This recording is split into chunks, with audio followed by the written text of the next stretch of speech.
All right, good afternoon, ladies and gentlemen, football connoisseurs all around the globe. Welcome back to another episode of the Elijah Talks Ball podcast, where we touch on baseball, football, basketball, and whatever's popping in the sports world. Today, we're going to hit on the Chiefs wide receiver issue. Obviously, Rashee Rice going down. Are they looking to trade? Are they looking to pick somebody up off the street? Have a couple ideas of who they could bring in that would make sense for not only their team, but also contractually. As well as we're going to start a new segment on Thursdays. It won't be an every week thing.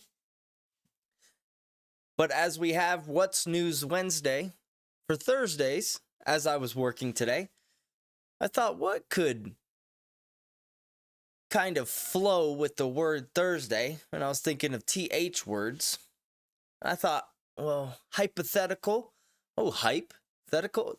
We're going to do something called HYPE-othetical Thursdays, where basically we are going to ride the hype train on teams that are currently doing good or could have been better if they would have kept certain players. Just going to live in a dream scenario. So I'll kind of dive into that. It'll be easier to understand as we go about it. So I'm excited to kick that off. And then the final thing we're going to touch on today is we got to address some of these freshmen in college football. It's incredible. It's generational. And above all else, it's entertaining as all get out. So before we dive in, like, subscribe, comment down below. Let's have a chat. Excited to dive on in. Before we start, though, shout out Padres. They just won the wild card round against the Braves, so they're moving on to take on the Dodgers. Rivalry. Big brother versus little brother. Should be exciting. Without further ado, let's jump back into some football stuff.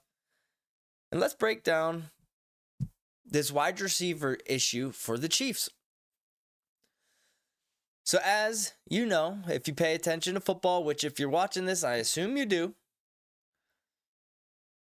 Patrick Mahomes throws an interception in the first quarter of the game against the Chargers this past Sunday.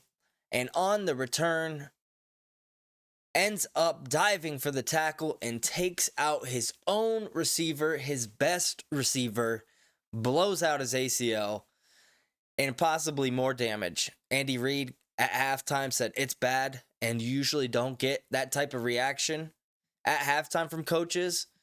So it leads you to believe that it's a pretty serious knee injury.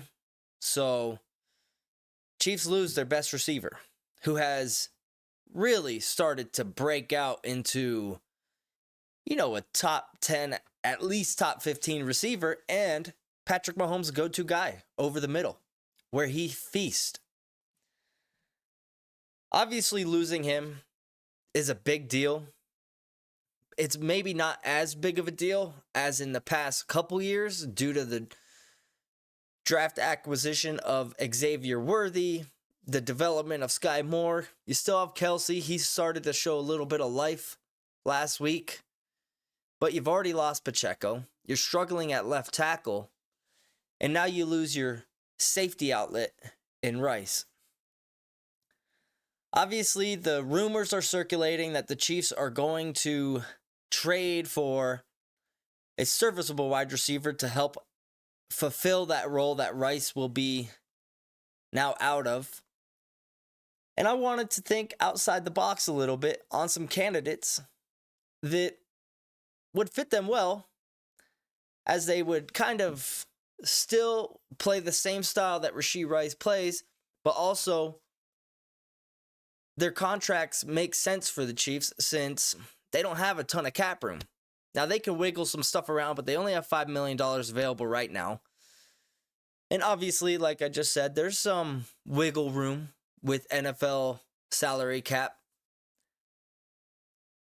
But obviously, one, a team is not going to trade a guy that's under a longer term deal because you probably just re-signed him, so you want him there. They're not going to trade a young budding star because you want him to develop on your team. But you're also not going to trade for a player that has an enormous salary cap because you can't afford it.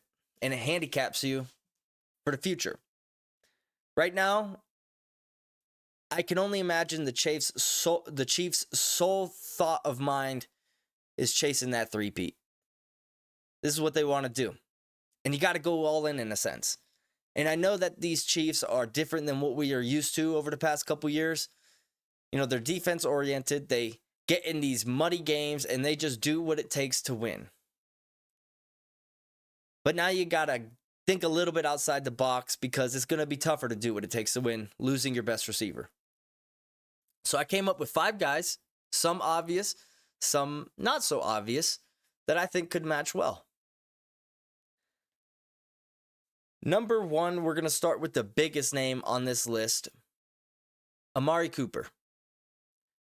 He's only got 1 year left on his deal with the Browns. They're most likely not going to re-sign him as he is 30 years old. But he has shown throughout this season that he can still get it done. And really, over his career, he has been one of the more underrated receivers. He has 3 separate 1,000-yard seasons with 3 separate teams. One of the only players to do that. He consistently cooks DBs. You know, his route running is one of the more underappreciated skills in this game. We talk about Justin Jefferson and Davante Adams, Malik Neighbors, the young rookie for the Giants. The route running is incredible. But Amari Cooper has been a technician ever since he stepped foot. He jumped on the scene with the Raiders, traded to the Cowboys, was dominant there, and then got shipped off to the Browns, where he's been really their, outside of Nick Chubb, their only bright spot on offense. I guess you could throw David Njoku in there, but he's hit or miss. I have a tough time believing that the Browns, as they're off to a 1-3 start, maybe they don't trade him this week, but if you get to week 7 and you're 2-5, it doesn't make any sense to keep Amari Cooper there. He's not going to resign. You need to just stock picks for the future. And the going rate right now, what is circulating for Davante Adams, who is probably the best receiver that's going to get traded if he does, it's a 2nd-round pick plus an extra draft pick, maybe later, like a 4th or a 5th or a future. It's really not that much. Now, Davante is better than Amari. I wouldn't say by a ton, but I can imagine that Amari would probably demand only a 3rd-round pick, which if you are the Chiefs, you have hit on 3rd-round picks. You have an amazing talent scouting department.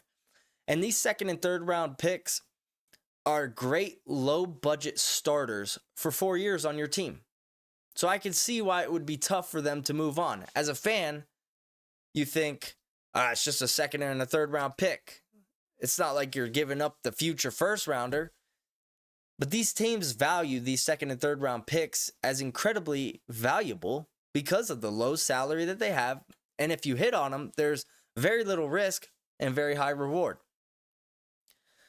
With that said, though, a 3rd-round pick for Amari Cooper to come in and fill that role, not only would he, you could argue that it would be an upgrade for a year. He's still got it. So I would expect that to be the first team that they call, seeing what it would take to get him on their team. And if he does, look out. I could see instant chemistry with Patrick Mahomes. And it would be tough to come in and light it on fire. But it's not like Amari Cooper is some unseasoned player. He's been in the NFL for almost 10 years. And he's done it in 3 different locations with a multitude of quarterbacks. So establishing a connection with Patrick Mahomes through the tutelage of Andy Reid, I don't foresee that being too big of an issue. So that is my number 1 receiver they'd go after. Number 2, I got Deontay Johnson from the Carolina Panthers. And we actually have 2 Carolina Panthers on this. The next one I'll tell you in about 3 minutes. But Deontay Johnson, his contract, as Amari Cooper's does as well, ends after this season. We know the Panthers aren't going anywhere into the postseason or even near it.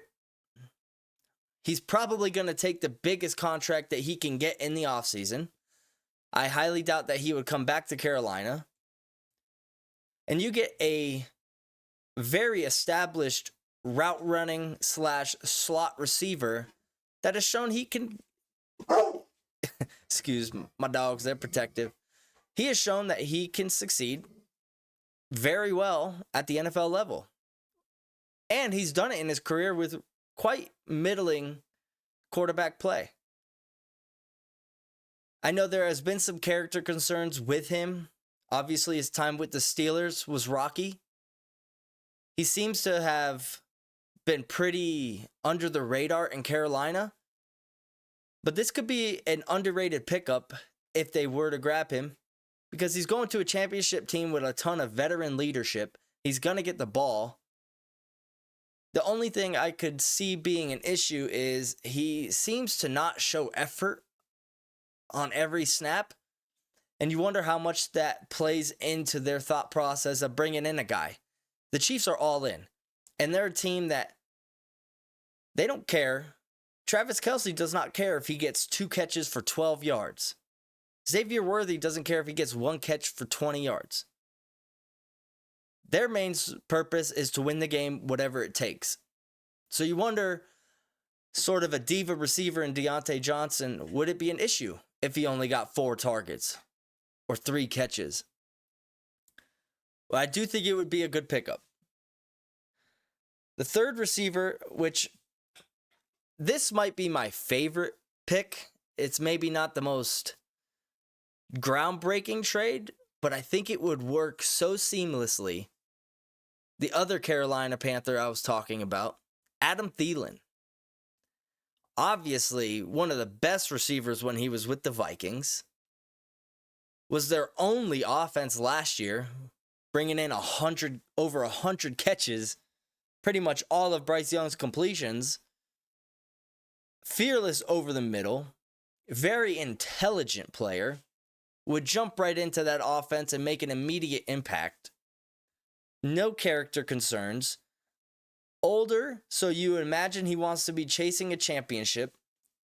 And I can't imagine that his trade value is incredibly high. Maybe a 4th, which is pretty high. I mean, we saw Jalen Ramsey get traded for a 5th round pick over the summer, a couple years ago. So I think Adam Thielen could be a really nice addition to this Chiefs team. My 4th receiver on this is Christian Kirk. Shifty slot receiver. The Jags are currently 0-4.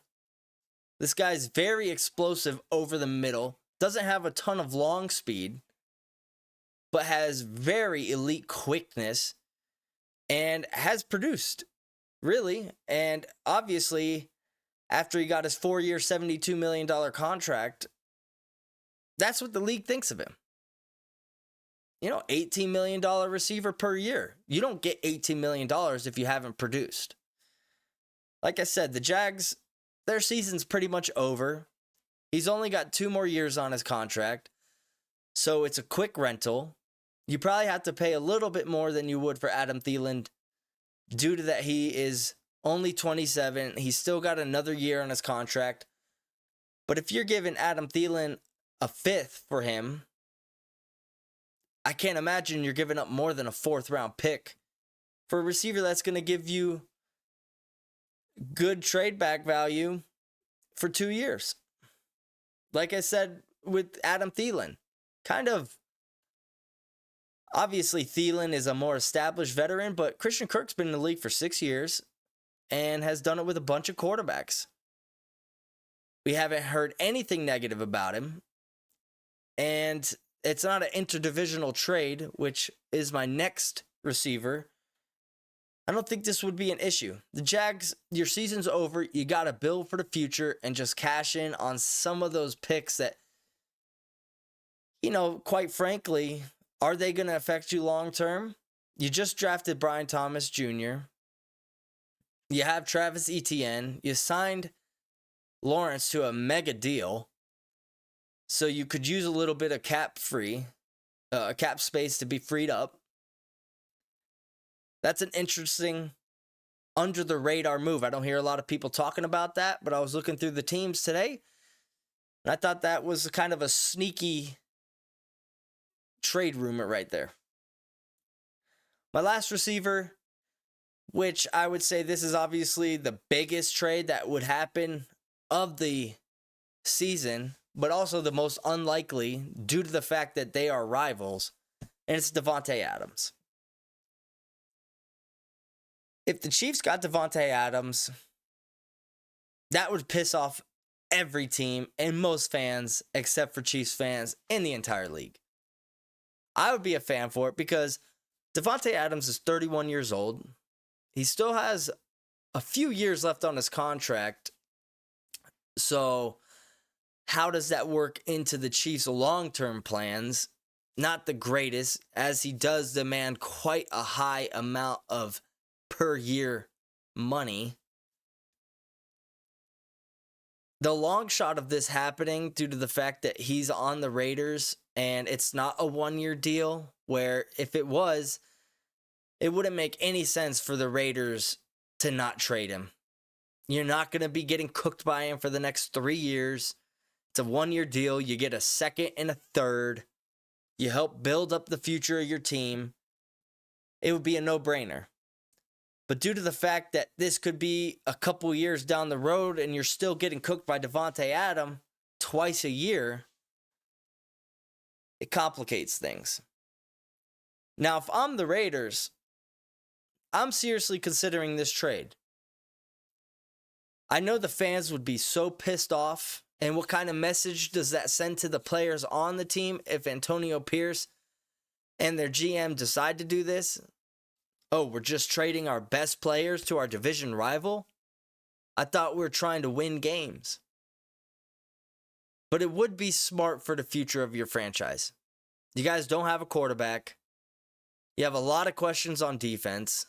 You already have a good selection of weapons with Jacoby Myers, and you just drafted Brock Bowers, who looks legit, as you thought he would be, grabbing him in the first round. The emergence of Trey Tucker as your deep, speedy guy has been a nice surprise.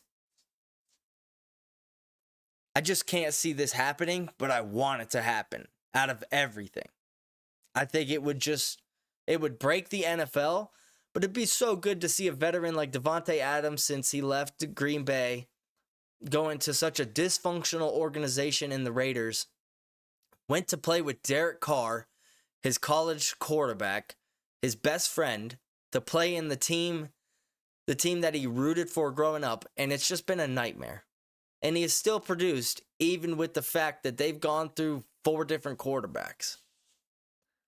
You got to root for something like that. A veteran who's going to want to chase a ring, who is hoping to have a strong later half of his career to establish himself as a Hall of Famer. Patrick Mahomes and Andy Reid and the Chiefs offense would give him that opportunity. So while unlikely, most definitely exciting. So those are the Chiefs wide receiver targets, if I was a GM, that I would be looking for.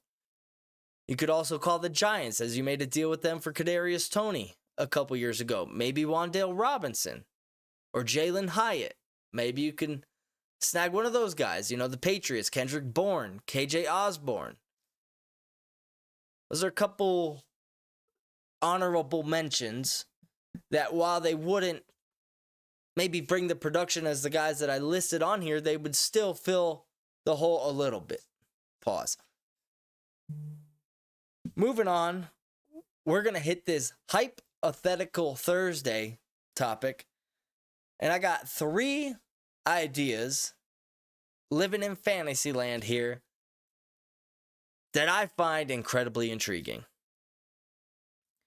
We talked about the Giants on our Sunday football breakdown this past week, or on our Thursday night breakdown when they played the Cowboys.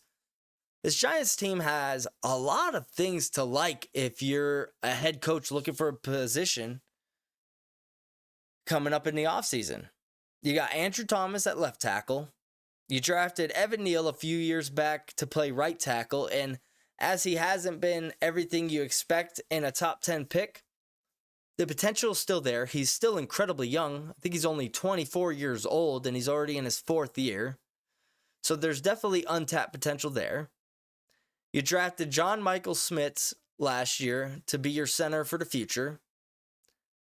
On defense, you've got Dexter Lawrence, Brian Burns, and Kayvon Thibodeau as your 3 stalwarts on the defensive line, which is probably the best trio of any D-line in the NFL.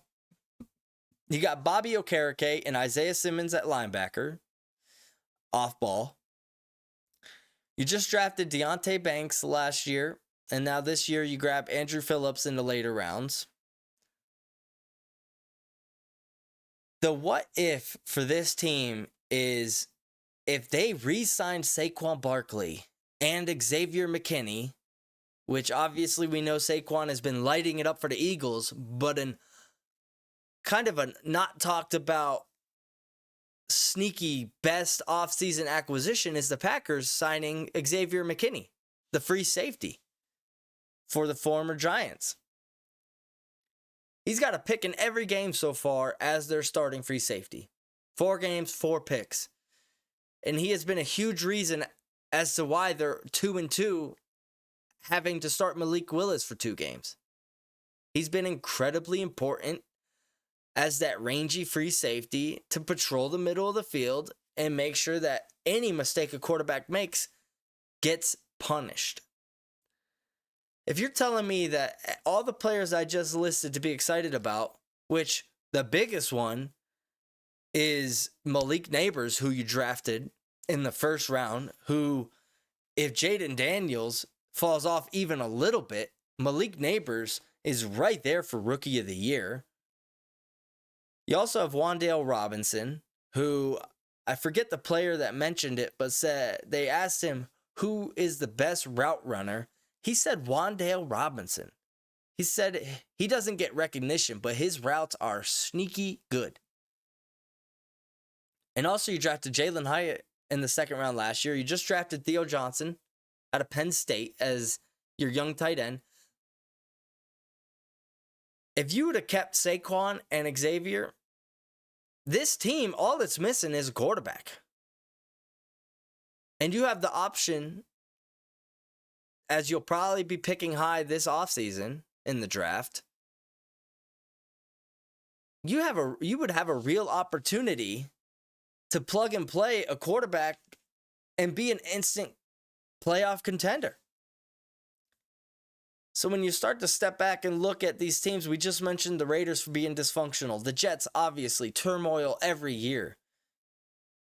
But the Giants, since they moved off of Tom Coughlin in the early 2010s, they've jumped from head coach to head coach. They had a great year with Brian Daboll winning a playoff game, upsetting the Vikings on the road.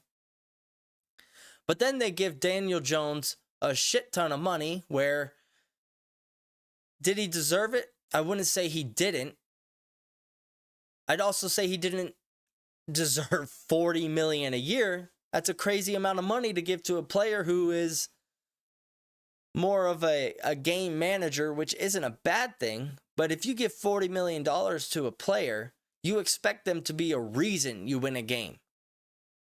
Not just a player that helps you not lose a game. So this team has a lot of things to like.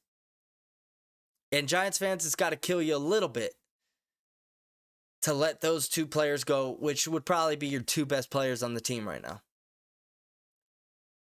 Sticking with the Giants, but moving on to our second hypothetical Thursday topic. Staying with the Giants, Bill Belichick. This man is everywhere so far during the season.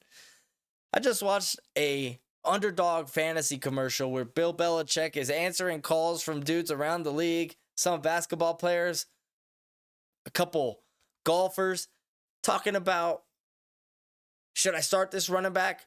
What is this QB going to do? He's like, I still got it. He's obviously on the Manning telecast. He's on the Pat McAfee show. He's got his own podcast with Patricia and Mike Lombardi. It seems that he's kind of self-assessed himself to say, all right, maybe I did get a little curmudgeon-y.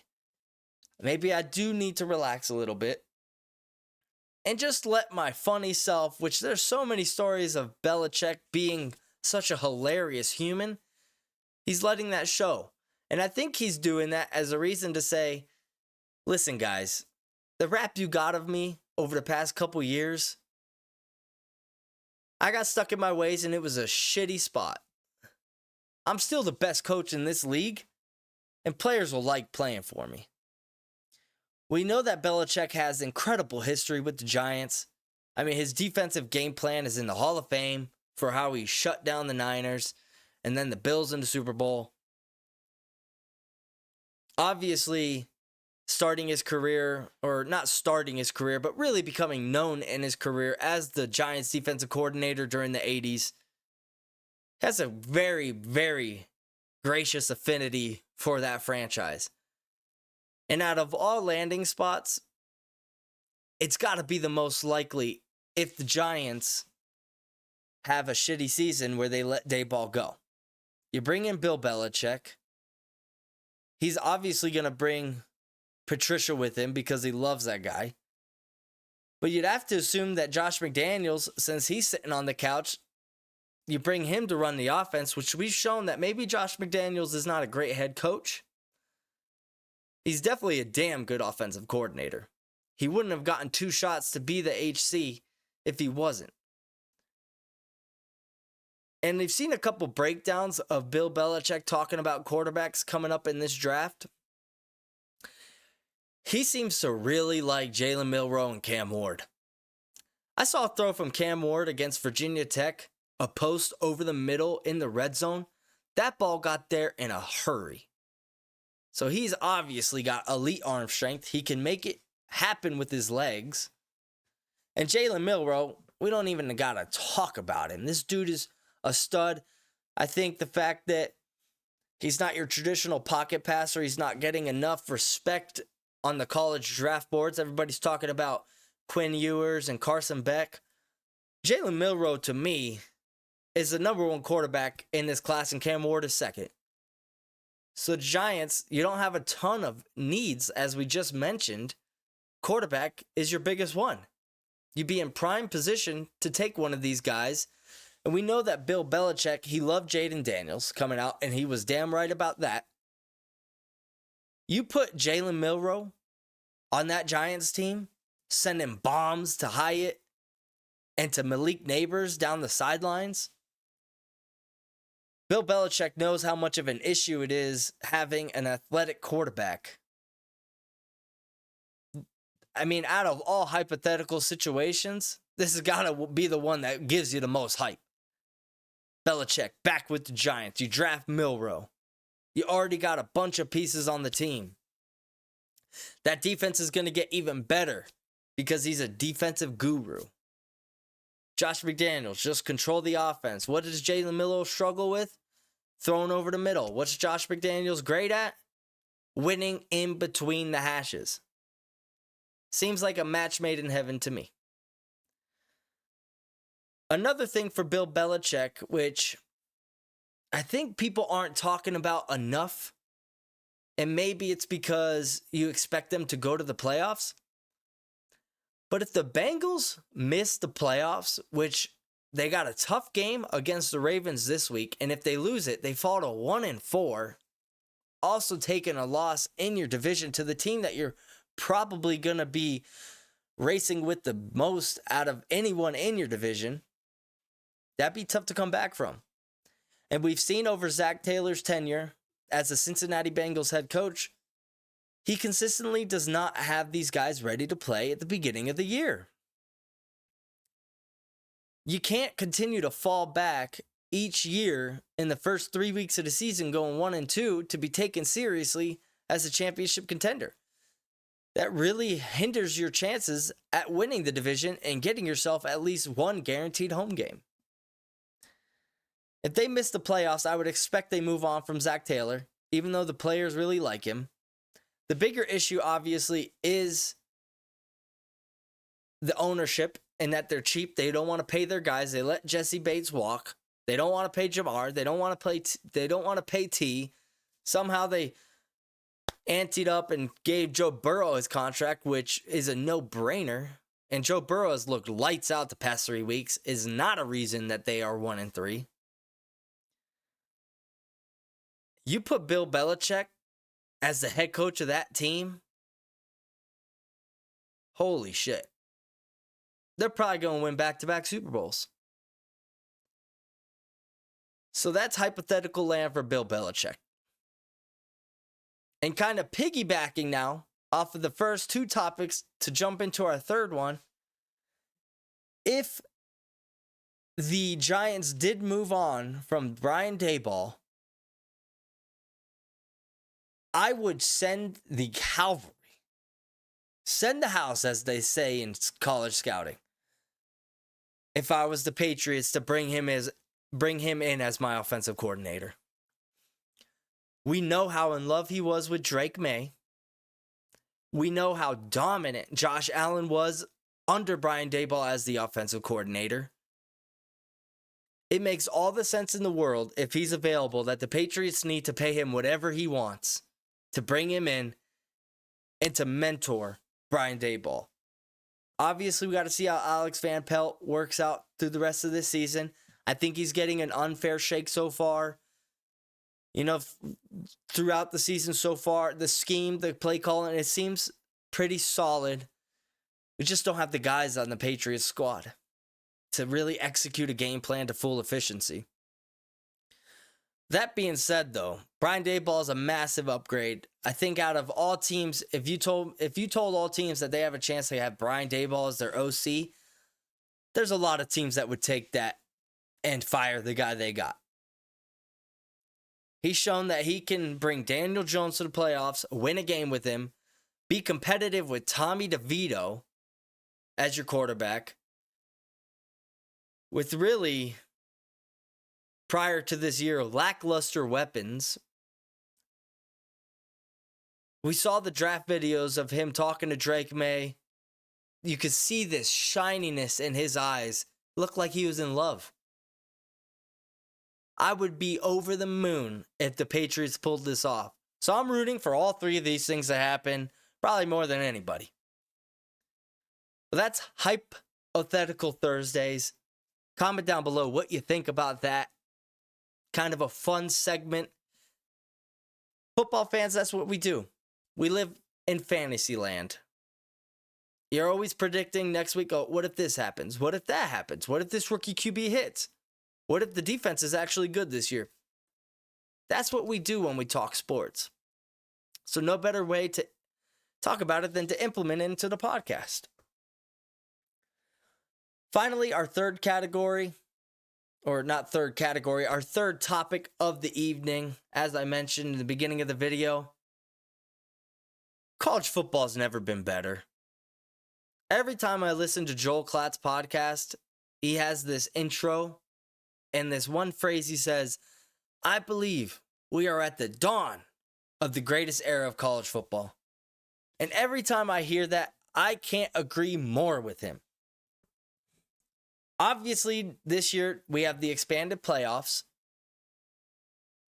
So we're going to see now a March Madness style of playoff with the top 12 teams and the 4 power conference winners in the playoffs. But the other thing that kind of goes unnoticed that piggybacks on the expansion of the playoffs is the NIL and transfer portal is giving some of these schools a better opportunity to bring in this talent. But also, if you're a recruit, say you're 4 stars and you've got offers from Alabama, LSU, and Georgia, And winning a national title is a huge deal for you. Well, before the playoff was expanded, you felt like you had to go to one of these schools, even if you might not get the playing time that you feel you deserve, because you know that those schools are going to be perennial contenders to be in the 14 playoff. What this does now in the mind of a recruit, if you don't like the opportunity that you would have at some of these bigger schools, you now have a plethora of other colleges that you feel like you could take them over the top and help them advance in the playoffs. Say you don't want to go to LSU, but Tennessee's offering you. Or say Ohio State's not giving you much playing time, but Penn State says, hey, you'll be a starter. Smaller teams like Utah and, a couple other of the top 10 teams like we saw Washington last year. How often are they going to make the top 4? Probably once every 10 years. But now with the expanded playoff, there's a real shot that a team like Washington, if you could put a decent roster together, you might sneak into that 12th spot. And there's more wiggle room where if you lose a tough game, like Ole Miss just lost to Kentucky, which I think Kentucky is probably better than we think. I mean, they got 3 guys that are going to be top. 2 guys that are probably going to be first-round picks and then another guy a second round, or either at least 2 second-rounders and a first-rounder. They got NFL guys on their squad. They played Georgia crazy good, lost in the final few minutes, and they obviously just upset Ole Miss. Now Ole Miss isn't sweating as much as they would in prior years because they know they're probably going to still make the playoffs. College football's crazy. And sometimes it felt there was so much pressure on going undefeated to make sure you reserved your spot to get to the national championship. Now this just opens up a wider umbrella. And the college football era is better for it. And no better way to lead into the future of college football than to talk about these 3 true freshmen, absolutely insane, exhilarating players: Ryan Williams, Jeremiah Smith, and Dylan Raiola. We're going to go one by one here. Ryan Williams, who I mentioned in my Alabama-Georgia short. This guy is 17 years old, and not 17 turning 18 in October. He doesn't turn 18 until the season is over, until the championship game is played. He'll be 17 years old in that if the Alabama can make it. He has been cooking defenders left and right. And when we saw him on the brightest stage in the biggest game of the college football season so far, he hauled in 6 catches for $177 and a touchdown. And had the biggest play of the game with his jump ball snag, spin move, burn him down the sidelines as the go-ahead touchdown that ultimately won them the game. Another play earlier in the game where he caught this hitch route over the middle of the field and did this backward spin, turn around, juke the guy out of his cleats, broke his ankles. Hope he's doing okay. This guy's the real deal. An Alabama receiver this highly recruited hasn't been there since Julio Jones. And we all know how that worked out for Alabama and the Falcons. It's exciting. This guy's the future of college football, and he's only 17 years old, and there's no question of, well, he could beat up on lesser teams, but can he do it against some of the better teams? He dominated Georgia. He made them look like they were still in high school, and he was playing in college for a couple years. Incredible. He's also going to be going neck and neck in comparisons of who's the best receiver in college with our next guy, Jeremiah Smith, wide receiver for Ohio State. This guy might be better than Ryan Williams. The 2 catches that he made on the same drive in this past week's game, both one-handed catches, one for a touchdown, is unreal. It's stuff you think you would see when you hit Y playing Madden to do an aggressive catch and snag a one-hander over the defender. And he's doing this shit in real life as a true freshman. Something that you don't really see when you watch him, this guy's 6'3", 216 pounds. That's an absolute beast of a wide receiver. Most receivers are 6'1", 200 pounds. That's a solid size. That's what Malik Neighbors is. This guy's 6'3", 216. He's 18 years old. And out of all the receivers we've seen out of Ohio State over the past years, Garrett Wilson, Chris Olave, Jackson Smith and Jigba, Marvin Harrison Jr. This guy might be the best one. And you could argue he's the best on your team, and you've got Emeka Egbuka, who's a first-round pick. This guy's the real deal. And if Ohio State makes a deep push into the playoffs, you can bet he's putting up numbers. So Ryan Williams and Jeremiah Smith, it's going to be so fun to watch these two battle over the next few years. I hope we get a matchup in the playoffs or over the next couple years. These two going against each other, just each putting up 200 yards and a couple touchdowns. Football fans, be excited, because in the future, this is what we got to look forward to. Marvin Harrison Jr., Rome Odunze, Malik Neighbors, Ryan Williams, Jeremiah Smith. These are some of the receivers that are going to be playing on Sundays. Some of them already are, obviously. Man, these guys are electric. Our last guy, kind of a smaller school, even though they are in the Big Ten. They just don't get the notoriety that Penn State, Michigan, Ohio State does. Dylan Raiola, a.k.a. Baby Patrick Mahomes. If you don't understand what I'm saying when I mention that, type in right now, Dylan Raiola, Patrick Mahomes. These two look so alike. It's almost like Patrick Mahomes, while he was at Texas Tech, said, hey, can we build me in a lab and have this guy come into his freshman year and be dominant?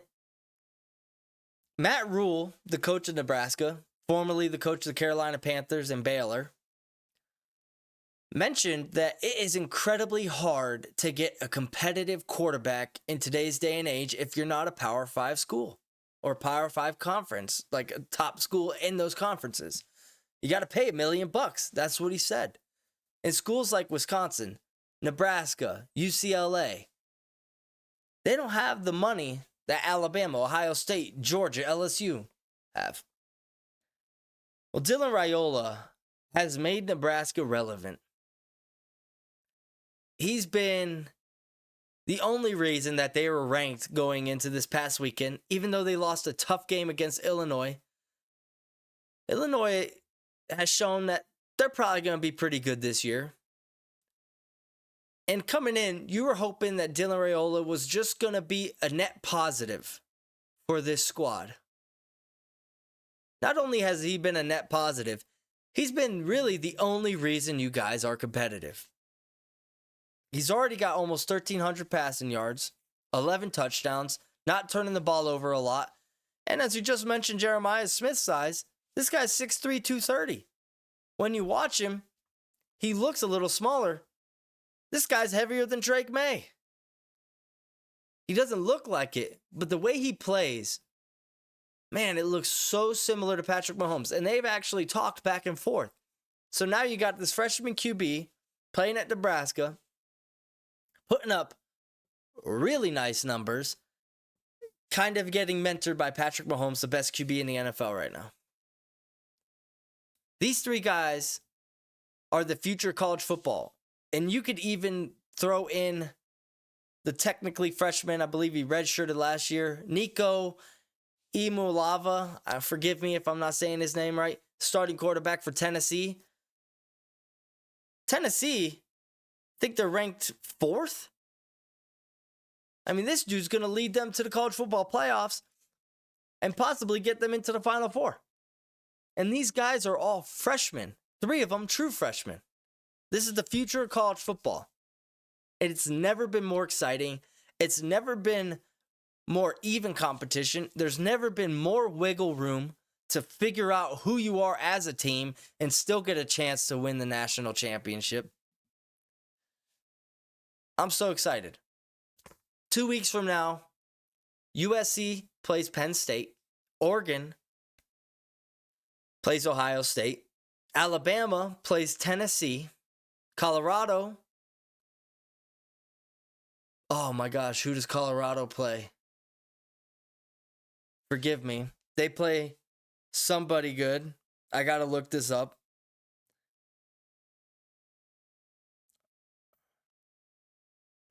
Forgive the pause. Bear with me, guys. So let's look. Not this coming weekend, but the weekend after. The weekend of the 11th. We've got Texas and Oklahoma, the Red River rivalry. Penn State and USC. First big-time matchup of the two conferences, the Pac-12 and the Big Ten, joining forces. We got Ole Miss and LSU, SEC battle, a lot on the line in that game. And then Ohio State and Oregon, as well as Kansas State, Colorado. The Tennessee and Alabama game is the week following. I got a request off of work. Those are 5 games I can't miss. The joining of the conferences has been the best thing that the NCAA has done really since making the college football playoff. The first time when they only had 4 teams. Also, the Big Ten and the SEC's big brass got together and they're trying to figure out a way that they can schedule more games against each other. That would be even better. The college football season sometimes can get a little dull here and there prior to this year. You know, you get a lot of games, South Alabama, versus LSU, and Fresno State versus Georgia. Decent schools, but who saw Georgia Tech beating Florida State? Nobody. And most years, Florida State would mop them up. But if we can get some of these big games or outside of the interconference play, obviously LSU and Ole Miss, that's going to happen. Tennessee and Alabama, Tennessee and Georgia, those are going to happen. But if we can start to sneak in an Ohio State versus Tennessee or an Alabama versus Penn State, the whole college football season is going to be max ratings every weekend.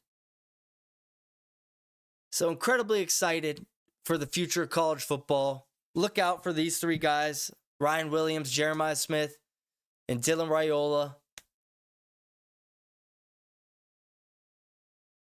I got to actually add one more thing in. He's not a freshman, but holy shit.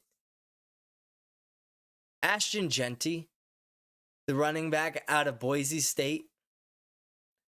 This dude has 840 rush yards, 13 touchdowns through 4 games on 82 carries. If you're not good at math, that's over 10 yards per carry through 4 games, already at almost 1,000 yards with 13 touchdowns. And it's not like Boise State is paving the way and you could drive a truck through some of these gaps. This dude is carrying defenders to the end zone. And he's breaking off 60, 70 yards runs every game. You could say, the competition maybe not as great. He made Oregon look like little boys out on the field. 160 yards and 3 freaking touchdowns. He ran for 240 yards this past weekend. It wasn't even his highest total so far this season. And we're only in week 4. Jalen Milroe gets talked about for Heisman. Obviously, Arch Manning, who's been lighting it up so far, replacing Quinn Ewers as he's injured. Those guys get a lot of Heisman notoriety. But we've kind of casted aside the running back position. This guy, to me, there's nobody else who's deserving of the Heisman if we were to end the season right now than Ashton Jeanty. If he keeps this up, which I hope he does 200 yards a game. He's going to have the greatest rushing season in college football history. I mean, we're looking at 2,500 yards and 30 touchdowns. That's crazy. So that's another name to throw in there. Maybe not the future of college football, but definitely a name to watch for this year. Gives you a reason to watch Boise State. And college football is about exciting players. And we got to list them. So that's going to conclude it for this episode on the Elijah Talks Ball podcast. Guys, like I said, like and subscribe. Love to build this channel so we can just chat more about the sport we love. We're going to be breaking down the wild card weekend in baseball coming up once the Brewers and Mets conclude tomorrow. Congrats to the Padres, the Royals, and the Detroit Tigers for moving on to the next round. We'll give you some pointers of what to look for and maybe some predictions. So, guys, enjoy the Thursday night game tomorrow between the Buccaneers and the Falcons. Should be a good one. Have a great day tomorrow, guys, and stay safe. Peace out.